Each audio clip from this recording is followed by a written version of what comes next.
we definitely would like to get around to that some and mix that in and utilize our size and have two big guys out on the floor that can do some damage for us. We work out. You bet ready? By visiting fitness. It's a lot easier to hit the treadmill or elliptical when it's down the hall and not a drive to the gym away. I have a Precourt treadmill from Fitness Market, and I see firsthand why it's the gold standard. It's better quality than the ones I run on at the gym, and right now at Fitness Market, you can get a Precourt treadmill starting at $39 per month or an elliptical starting at $36 a month. And if you need to get a piece of equipment serviced, their service division, the Treadmill Medic, is what Chris and Pat Wider founded the business on 19 years ago. No matter what your exercise needs are, Fitness Market will have the selection you need. From treadmills, ellipticals, rowers, indoor bikes, weights, to even e-bikes. Besides Precourt, you can find brands like Matrix, Kaiser, Spirit, and Hoist. Visit Fitness Market on Westport Road just inside the Snyder, or Plantside Drive and Waterson Trail, or online at thefitnessmarket.com. Something on your mind? Hit us up on the UPS Jobs text line, 3831 939.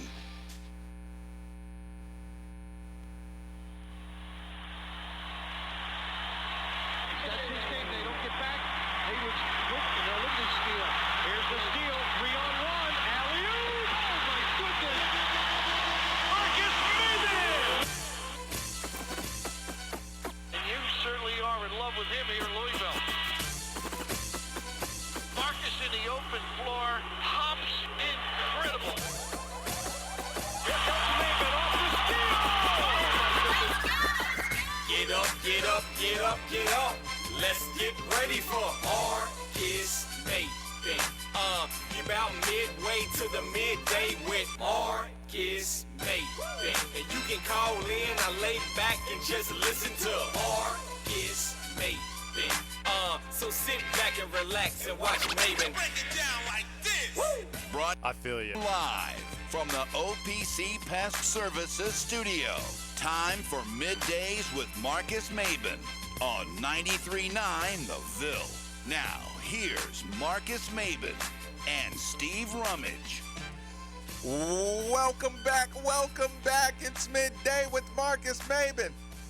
8150, 93.9 is the number, 93.9 is the station. And people, I am going to give it everything I have. No booth. Look, hey, I'm really proud of you, man, because this is an impressive performance from you. I know that you felt terrible, so I'm really shocked that you actually are in here, but it's good to have you. Yes, look, as long as I take place, so I'm doing it for them, and I hope everybody just, like I said, stay sanitized. I guess that would qualify as the wilderness. Is this the point where Patty Ice cues the music? No, if I hear that, I'm music. Yeah, no. Here's the thing. Every time I drive through these areas, I have to be an adult, and this area over in the Lexington area is beautiful. I don't stop there, right. But it's incredible. I mean, you know, the horse farms and all the stuff. I mean, it is an amazing looking place, but you know, it's fun to drive through. So, yeah. Patty Ice in the booth. Patty Ice, what's going on, my man? Not much, Marcus. I mean, the first things first, all right? So I was talking to Steve in the pre-show meeting, because you guys know we like to get our minds together, get our heads right before the show. Right. And Marcus was absent of the pre-show meeting today. Yes. And there was a conversation that was had about the wellness of my current state. Right. And long story short, you know, I'm about to go to bed, and all of a sudden my throat starts to feel really, really sore. Ooh. And I'm like, you know, something's going on here. So I wake up in the middle of the night, and I have a lymph node behind my ear completely swollen. I have a huge bump behind my ear, swollen. So I'm kind of worried at this point. Right. And I'm like, I'm in and out of the bathroom. My stomach's not feeling well. I feel a lot more refreshed than what I was last night. But I'm like, you know, what's going on? So I look it up. My body's trying to fight an infection, and that's why the lymph nodes behind my ear is completely swollen. Right. So I'm sitting here thinking, well, where would that have came from? Yeah, how would that have happened? How would I have gotten ill or sick in the last 24 hours? That's a great question. I'm kind of puzzled with where this is coming from. Marcus, I mean, I think you might have an answer for this, bud. I do not. and I refuse to take the Typhoid Mary approach to this. Like, I am not ground zero. I am a recipient of this germ, whatever has been spread around this studio. I'm on the receiving end. I am just a carrier, a conduit of this germ. And normally, like I said, I kind of felt that too. Just a little tickle, like something's kind of not right. But yeah, it kind of got hold of me. Oh yeah, I like how he says it tickle. a little tickle, and it got hold of him, but somehow it got hold of me too. He looked and sounded like death yesterday. I'm like, what are we talking about? A tickle? Be all right. You were dying You were dying in front of my very eyes. I got through it, didn't I? By the way, I just want to say Steve sounds really good considering the fact he's broadcasting from a car right now. I just want to point that out. Like, true. Steve sounds really good true. considering he's in a car. Of course, I say that and I'll jinx him, but yeah, a lot better than the phone situation. Speaking of last night, Patty Ice. 100%. Speaking of last night, Steve Rummage, I don't know if you were trying to get your early sleep, but here's the thing, parents. This is going to get a little juvenile. So if you want to, like, if it's a normal thing where you listen to the show with your children, you might want to, like, either turn it down this segment or go with the headphones, because this is probably not going to be the most kid-friendly couple of minutes. So I'll give everybody about 10, 15 seconds to change the state of of how you listen to the show. All right. 5, 4, 3, 2, 1. Speaking of last night, I don't know whose idea it was or who thought that would be a good idea to post 2,000 poster floating around. Oh, well, I did. I saw the poster of Reese Gaines and Rashad Brooks and Marcus Maben. Yes. Okay. So, for people who saw that poster floating around on Twitter, there is an unmistakable fact. Wait a minute. I didn't mean to say fact. Your eyes are immediately drawn to one spot on that entire page. And here's the thing. Great artists always have symmetry in the design of great, images, right? Steve, when I tell you that everybody's conversation about my package on said poster, right? Listen, I relived that nightmare last night. Well, it's not all bad. The Dark Knight. Steve, shut your mouth. Steve. So here's the thing. The questions and her harassment, people, if you have the Twitter, I can't put it on the YouTube channel at the moment, but maybe I will later. If you have Twitter, or ask somebody who does have Twitter to send you the image. Because here's the thing, Steve. Everybody around the time thought it was funny, right? It was a conversation, big time conversation, blah blah blah. I owned it, whatever. Right, absolutely. My girlfriend was so angry when that picture came out, Steve. Okay. Right? All right. Could you imagine that? Girlfriend then, right? Yes. Okay, all right. Said girlfriend, okay, everybody say, oh, Marcus, a nice, photo, or, big jokes and stuff, right? And I'm like, yeah, I had to model it, what I'm saying, blah, blah, blah. All the jokes you can possibly make about tights, being in your package in tights, right? When I saw her and she was like fuming, I was like, what's going on, She's like, oh, I bet you think that's so funny. I'm like, what do you mean? I mean, imagine if it was me. Imagine if every girl was sitting around, or every guy was sitting around talking about what I'm showing underneath. And I'm like, it's a cartoon. I didn't do it. Like, I didn't make that happen. Look, but you like it and you're laughing about it. Yeah. Yes, I'm on the poster. Right. Before we even get to that part, I am on the poster for the University of Louisville this year. I am the representative. Go ahead. With Reese Gaines. With Rashad Brooks and Reese Gaines, and I'm right up front, Steve. And listen, and I got in so much trouble because she thought I had some creative control. So to put that rumor to bed, people, I had no creative control. I did not bribe the artist. They just, they just decided to have a little fun with the superhero. You know they used to call me Spider Maven, right? Stop. They did not. Hey, I had a whole line of shoes about to come out. Steve, it was Spider Maven. They really used to call me that. Okay, yeah, me too. Right. Spider Rummage. Yeah, Spider Rummage. Right. Iron Man. No, they. In all seriousness, it is a really cool picture, though. Like I said, it's kind of a cool thing to have. I thought it was. I liked the fact that it wasn't the same old boring, just a, nice guy smiling, picture. Just like, it's kind of fun. So yeah. Right. Yeah. Okay, now you can tell everybody who had to turn down the radios and turn away for a second. We're done talking package conversation. Fair enough. Now, Steve, okay, catch everybody up on what you're doing.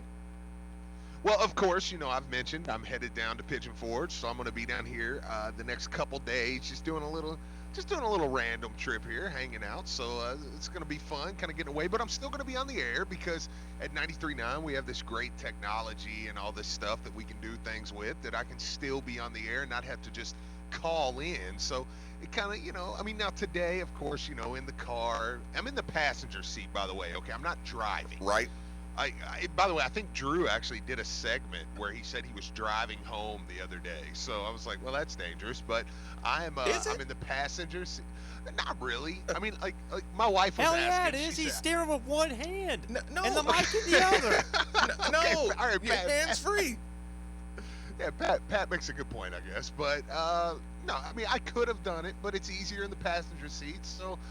But I'm gonna be down here for a few days, but we'll be on, so it's gonna be good. What's the itinerary down there?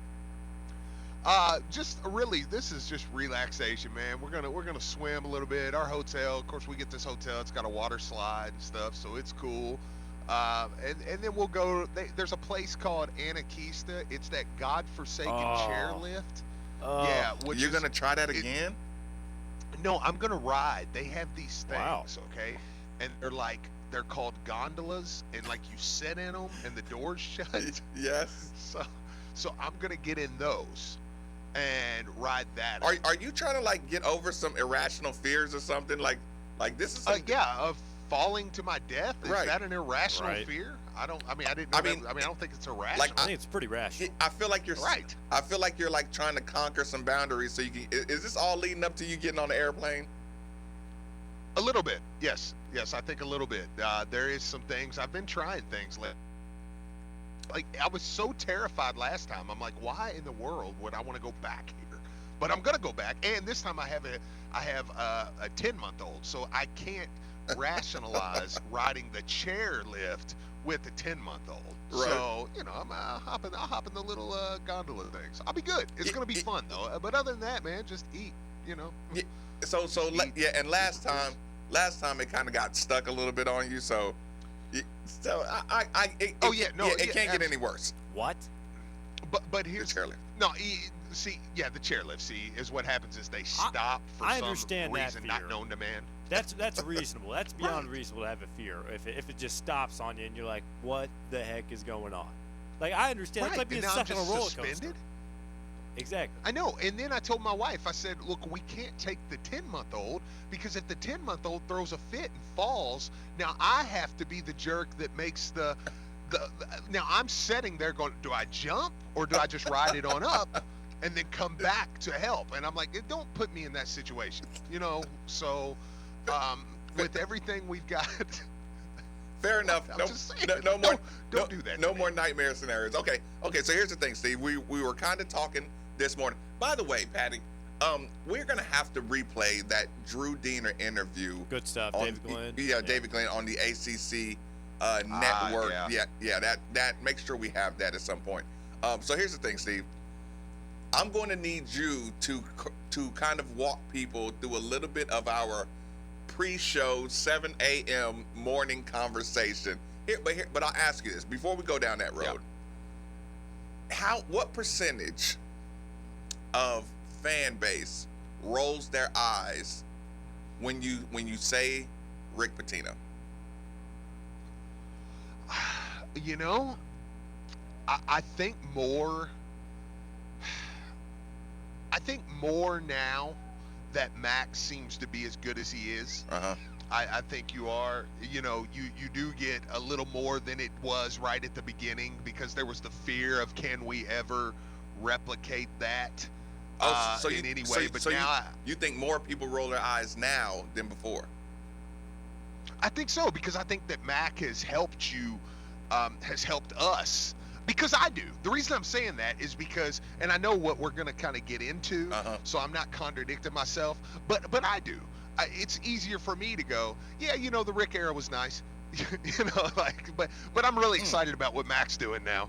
Yeah, if Mac was, I think I meant meant that question a little different than we asked. I understand what you're saying, but okay, I'm going to challenge that less people roll their eyes, and I think you were kind of saying it like roll your eyes, like kind of like let it go. But I was saying roll your eyes like, oh, FBI, Rick Pitino, like, attaching his name to bad things, like, can we stop? Can we stop talking about him, kind of things, right? But here's the thing, to kind of take people into where this question came from. I believe somebody posted it. They posted an old interview of Rick Pitino, Sway in the Morning, right? And so I'm watching this video, right? And I'm watching Rick Pitino just kind of say what we all definitely know for sure now. Like, he's doing this interview, and this interview is like at the height of anti-Rick, everybody's, when he was carrying the brunt of the entire FBI investigation. We were all angry at him at a moment. Yeah. This is picture in front of the courthouse, Rick Pitino, right? So here's the thing. Right. I'm listening to the interview, I'm listening to him talk, and I'm nodding my head, right? I'm just nodding my head, and then you go fast forward, and then now Rick Pitino's like, he's saying, look, this is how it works. You don't really worry about dirty coaches. He was like, because the shoe companies are doing all the work. He was like, the shoe companies are buying the schools. He was like, Adidas paid $128 million for full sponsorship. What is it? Under Armour paid Maryland, $150 for a sponsorship, and he's just talking so relaxed and so calm. And he's like, yeah, Nike has, Nike pays their sponsorship to these universities. And he was like, and if I was any shoe company, I would want the best players at my school to be the best for my brand, right? And he was just so absolutely. He was so. It was an intimate, relaxed conversation, and I was like, he knows what he's doing. It reminded me how sharp of a coach he was. And then I kind of was like, he's one of the best ever, right? And I'm like, all these emotions that I've had, kind of against him, I'm like, thank goodness Mac is okay. Because, I am so much calmer because Mac knows what he's doing. But it wasn't about the Mac thing. I was like, Rick really is awesome, though. You know what I'm saying? And I said, you know what? Yeah. I think Mac has let my emotions go back to appreciating how awesome Pitino was. You know what I'm saying? Yeah. No, to your point, yeah. Now I agree with that. What you're saying. I mean, the Mac element of this has let us kind of go back and be able to watch and see things and say, I think even the ones that really disliked him in general, or were very at the beginning, were very, hey, let's quit talking about him. Coach 2, dirty, I think you're able to now sit back and at least say, look, you can enjoy the fact that he was a Hall of Famer. He's one of the greatest coaches of all time. Right. Yeah. Listening to him, answer the questions about, how many coaches. Like, here's the thing. A lot of times when we were angry, we were reading his quotes with no context, no tone, no energy. Somebody would ask him a question. We would go to our local media site, or we would hear little clips of what he said to a question, right? Without full interview context. And then you say, you know what? Dude was an animal 40 years ago. You know, like he was an animal 40 years ago for Providence. He's an animal for was it Boston? You know, like, man, you know, like I said, just listening to him in that context, that interview, I'm like, now I can go back to appreciating, you know what I'm saying, his era. Because what I don't want to happen is it get remixed. You know, all those guys that played for Coach Pitino, I didn't want their careers to get, you know, remixed and tainted, you know, by lack of respect on how good he was. Is that a full mid conversation drop? And yeah, it is. But he'll be back here in a second, I imagine. But I will say this: I think regardless of what has happened here, you can't shy away from the greatness that's Rick Pitino. You could at first. You could at first because of the situation, but like time is going to be the biggest cure to Rick Pitino. Does it help him about? Okay, like to me personally, the success of the program now, and the more we're learning about other coaches and other situations, not me in particular learning, but the more that the world is learning about how it works, is that kind of cleaning them up a little bit? To an extent, but I just think it's, for me, I still just think that time is going to be the ultimate cure for him.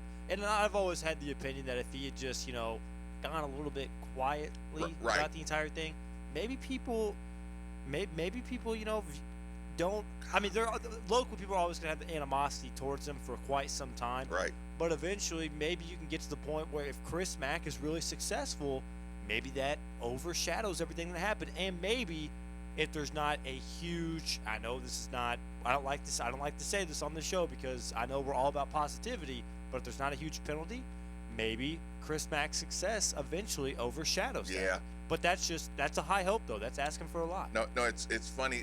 Yeah, I know what you're saying. You can try to get Steve back on. He's back. Steve, fire away, Steve. I think I was waiting to cut back in.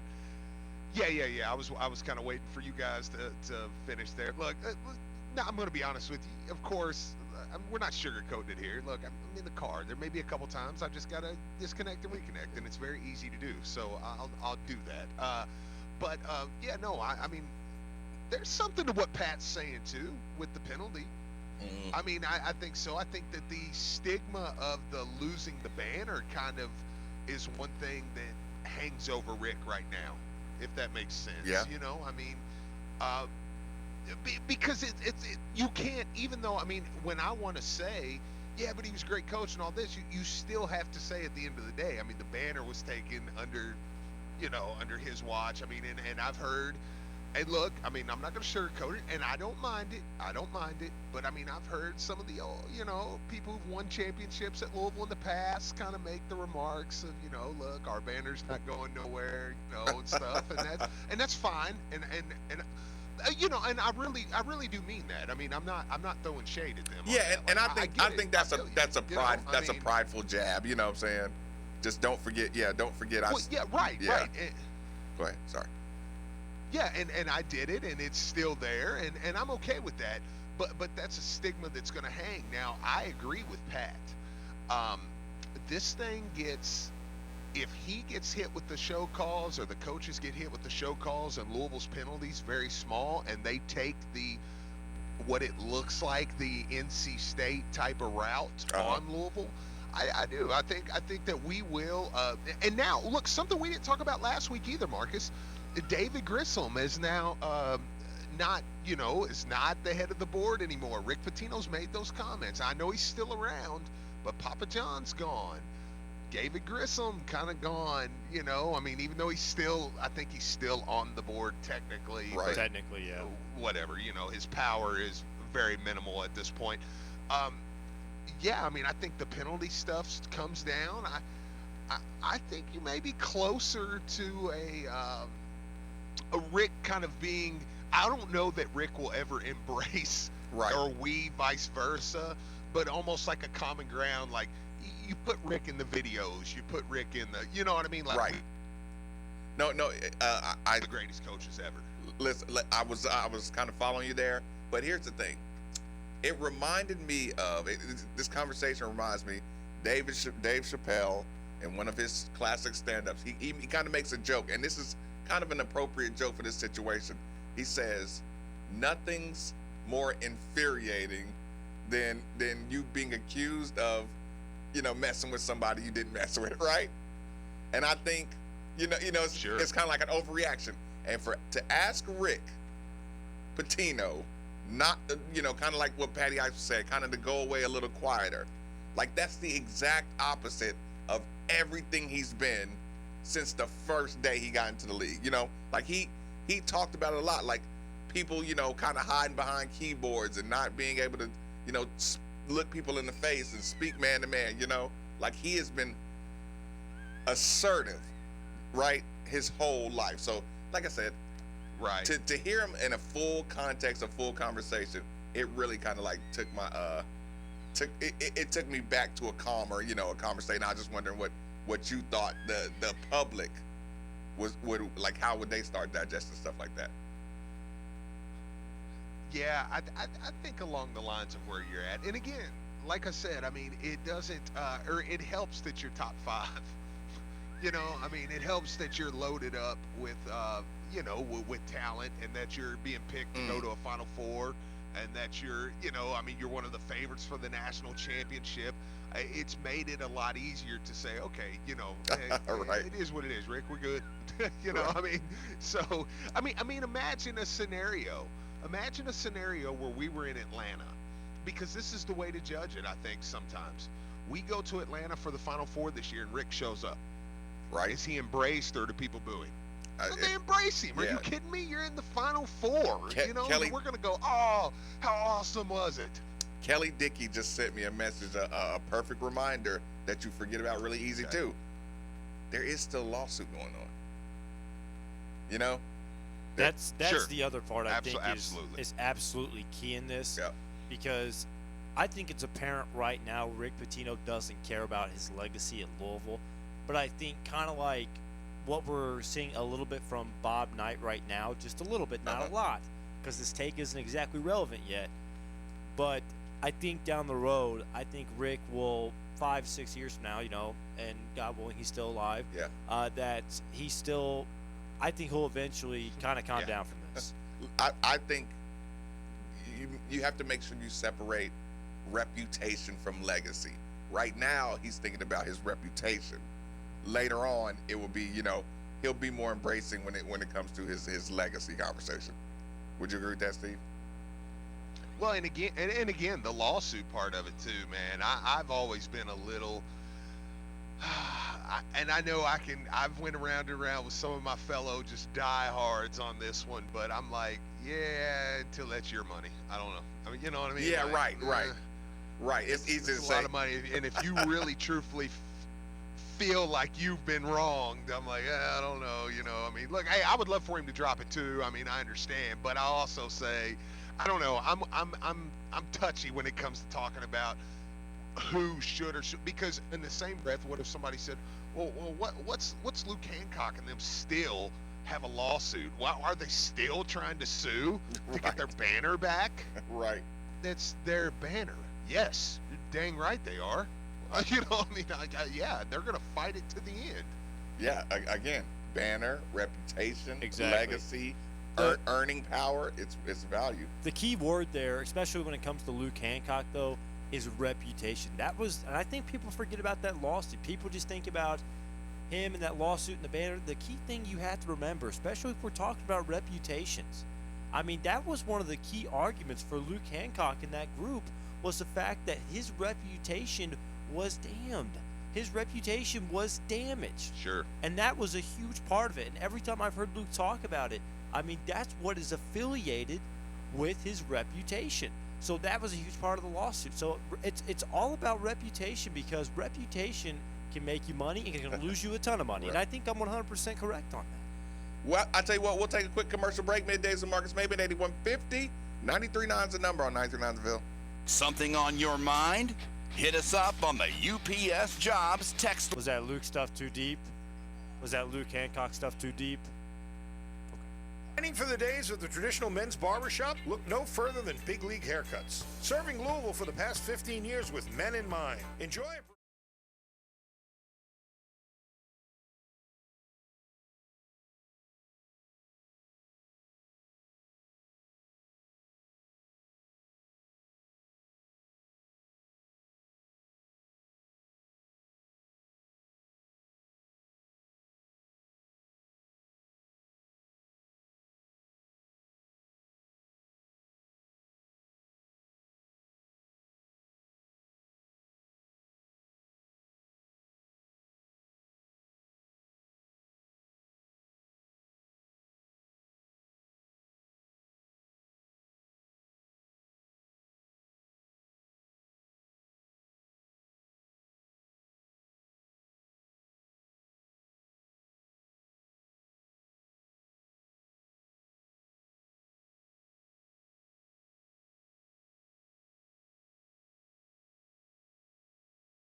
the offensive class. Every free agent 2020. The 2020 free agent class is not very good. Trez will be one of the top free agents in that class and should command a high double-digit contract. I think next year is going to be great for Trez, and he's going to be one of the guys who benefits the most. The Drive, weekdays 3 to 6 on 93.9 The Ville. Hey guys, this is not another male enhancement commercial.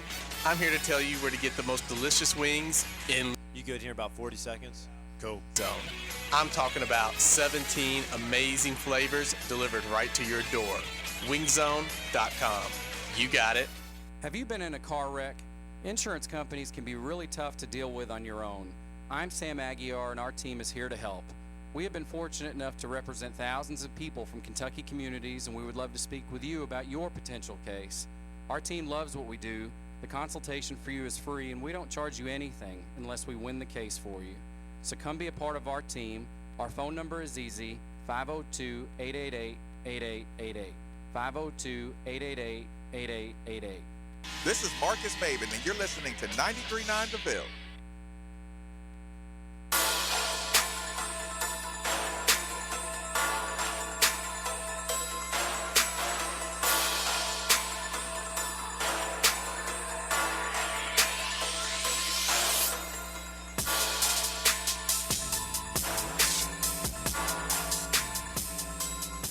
Middays with Marcus Maben on 93.9 The Ville is broadcasting live from the OPC Pest Services studio.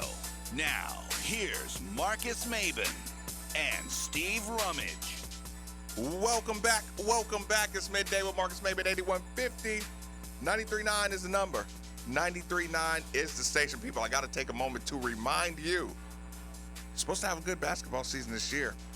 And time is ticking away. People, I think you're going to have a good sports year. I need you to take some time today. Type in your search engine, hexheadart.com. Hexheadart.com. Whatever team you root for, I need you to check out some of the metal artwork they have. Listen, if you purchase, fine. If you don't purchase, you're going to be thinking about what you should have purchased. I promise. It is one of those things. It's like going to a car show, one of those really, really, really nice car shows, and actually being able to afford something that you're looking at. Hexheadart.com. Now, Rummage, here's the thing. Yeah. We're almost obligated to, at some point during every show, ask a question that makes you just at least look up in the air and say, I don't know, or just give me a gauge of your feelings. So here's what happens. I'm scrolling. Okay. I'm scrolling through social media. Listen, everybody knows I went to Clarksville, see my son off. Good luck. Going back to camp. Camps are starting, right? So I'm scrolling, and I see people start taking their shots at the the big fan bases, the Steeler fan bases, the Patriot fan bases, the Cowboy fan bases. Like, the jabbing is getting ready to start, right? Or the jab to your professional team is starting. So I see somebody, picking at the Cowboys or whatever. And then it popped right in my head, Steve. Like, they can, people can make jokes about the last time the Cowboys won the Super Bowl. And I see how emotional you get, And they do. when the Cowboys, are playing. I've also seen you in a Cardinal, hysteria. But here's the thing. I was just thinking about how we were talking about, if you get 5 wins early, or if you get one of those big games early, like get that Florida State game, you like, it's on, right?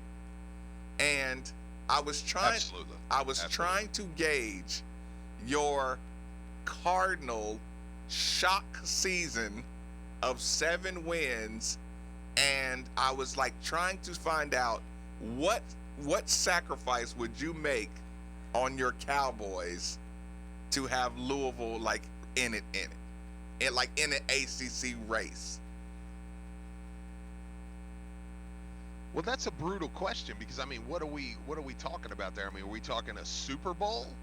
Like, you know, let's say a Super Bowl appearance versus second in the ACC.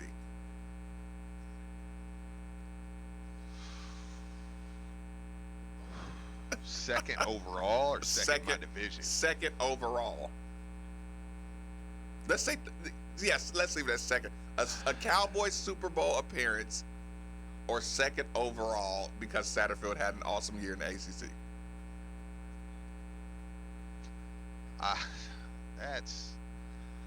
Oh man.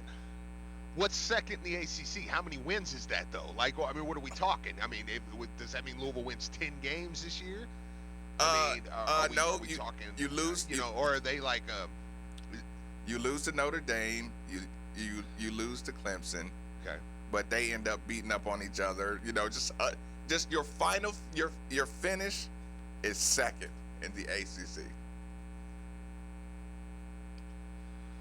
Okay. And the Cowboys are in the Super Bowl, but there's no guarantee they're gonna win. Right? No, they're gonna lose. Okay. Probably the Louisville second in the ACC. I'm listening, Steve. Listen.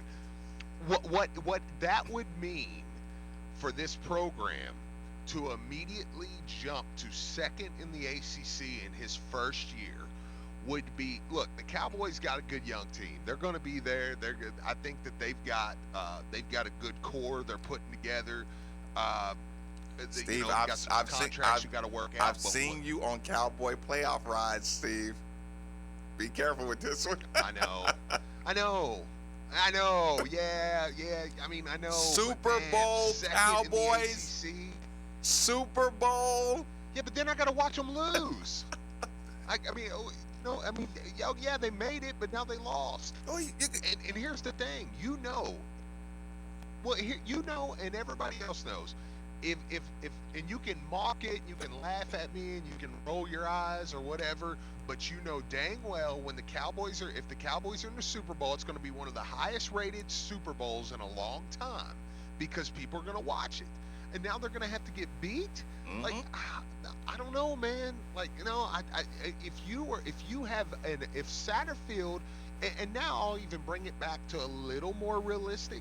If Satterfield does win 6-7 games this year by some chance, and I'm not saying he will, right? What that's going to do for the program, man, is that's going to skip a year or two of rebuild, is what that does. And to have a year where you were number 2 in the ACC, you're there. You're there now. There's no rebuild. Even if it's like a number, you skip rebuild. Even if it's like a traffic jam, ACC, everybody just beats up on each other. So you're like, technically, you're number 2, but you don't have like an outstanding ACC record where you just win like a 4-way tiebreaker for the number 2 spot. Yeah, I mean, unless you just look completely, I mean, if you put the caveat in there where you say, okay, you're number 2, but you're going to look just completely helpless against Notre Dame and helpless against Clemson. Right. Then it's like, okay, well, but I mean, to be number 2, you've had to beat some teams. You've beat Kentucky, you've beat Miami, you've beat, you know what I'm saying? Yeah. Like, you've beat Virginia, who people are saying could be decent. Like, you've had a good year, and if you lose to Clemson and Notre Dame, I mean, so even if you lost to Clemson, say 31-17, whatever. So your Cardinal football sacrifices start at about what, 6 games, 7 games? 7, because I think they're good enough to win 5. So you've got to find one game to make a bowl.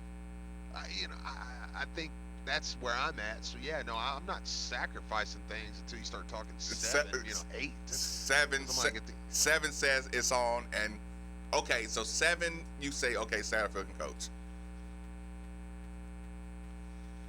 No, I mean it don't take that. 7, I say he may be great. No, that's what I'm saying. I'm serious. I think anything that for real, and this is just my opinion, just looking at the schedule, because I think Louisville's got a lot tougher schedule than what people realize. I mean, You're going to have 2 teams in the top 25. You're going to have to play besides Clemson, besides Notre Dame, just in the ACC. So I feel like, if they could somehow even win 5 games with considering everything that's happened, you got to remember there's a lot of turnover in talent on this roster, a ton. You lose. I mean, we really don't know how much of an impact Dorian Etheridge is going to make, and also you lose a guy like John Grenard. That's huge. But the point I'm trying to make is, I think for me, you start with 3, and then you pick away at this this schedule, and you go, okay, how based on what that team has and what they're losing, can they get that win? Like Louisville, Florida State. Can you get yourself to that be a one where you think, okay, that could be one of those wins where maybe they get that 5th win, maybe they get that 6th win. Boston College at home, I think that's a more than winnable game, to be honest with you. I think a lot of people are a little bit too high on them just because they lost a lot up front. I mean, people forget they lost one of the best tight ends in the country, and he was a huge part of their run game. So I think there's a lot of things like that I just don't think people are taking into consideration. But just right now, I'm not trying to be pessimistic, but I just think you start from 3, go from there. Oh yeah, we did, and try to pick away at the schedule. Yeah, we've done that with the right. With the numbers from the beginning. But in terms of sacrifice, though, I mean, I hate to that Florida State game. Maybe you sacrifice that. You think it's winnable, but that's one you probably have to sacrifice. Maybe that Miami game as well, because you have no idea what they're going to be. Like, a lot of people are high on them. I'm not exactly high on them. Last year was a very piss-poor showing from them. They should have been a good football team. Which game, Steve? Yeah. Which game is the one where you say, okay, this dude can coach? Well, which game are you going to be able to tell the most about Saturday? In your opinion, I think we've kind of talked about that one time before, but which one will you say, okay, this one we should have equal talent, Well, there's 2 for me, and obviously, I mean, the obvious answer here is well, if he beats Notre Dame, if he beats Clemson, he can coach.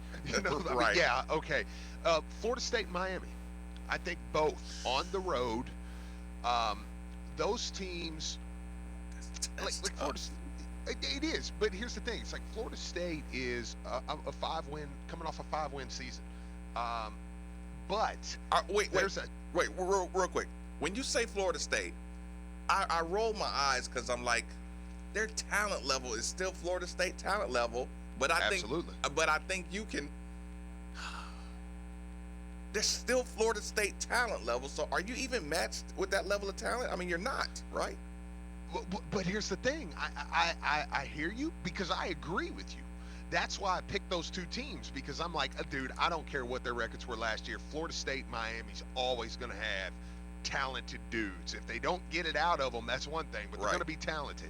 But those 2 teams, man, I mean, if you're Florida State in particular, I mean, you could kind of do the same thing with Miami. It's just they haven't played for so long. Louisville's been right there with Florida State. I mean, they're either beating Florida State or they're right there with Florida State. I mean, every year. I mean, since they've been in the ACC. I mean, that one game where Louisville had that just terrible 3rd quarter with the Devontae Fields quitting on the play and the different things, where Dalvin Cook had the 3-touchdown 3rd quarter. Like, other than that, though, I mean, that's one quarter. Louisville's played Florida State head-to-head and beat them quite a bit. I mean, I agree with that, because if you look back at that game, I mean, it looked like Louisville was going to run – like, Louisville was off to the races the first 3 quarters of that game. Last year. Well, are you talking about last year? I'm talking about the Dalvin Cook game that you're talking about. Oh, sure. Yeah, absolutely. So, but the point you're bringing up, though, is very important that people understand what you're trying to say, because I get it 100%.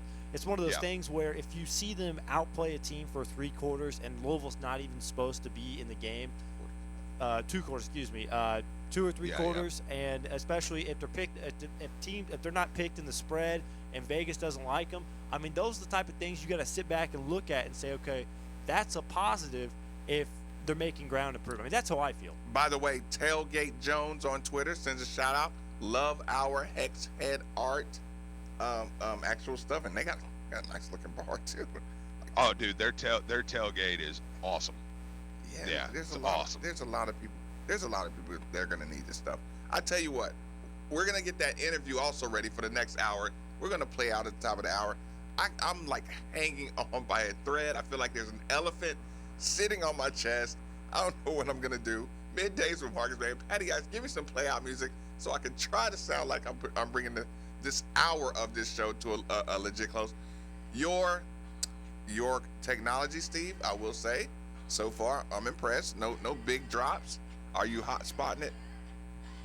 Yeah, of course. My wife, she's got the mobile hotspot, so you know it's doing well, man. Look, I'm having fun. I think we can get through a little bit more, man. We can get through another segment here. So let's get it rolling. As always, 8150 939 is the number.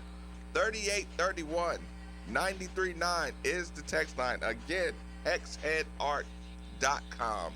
939 Ville.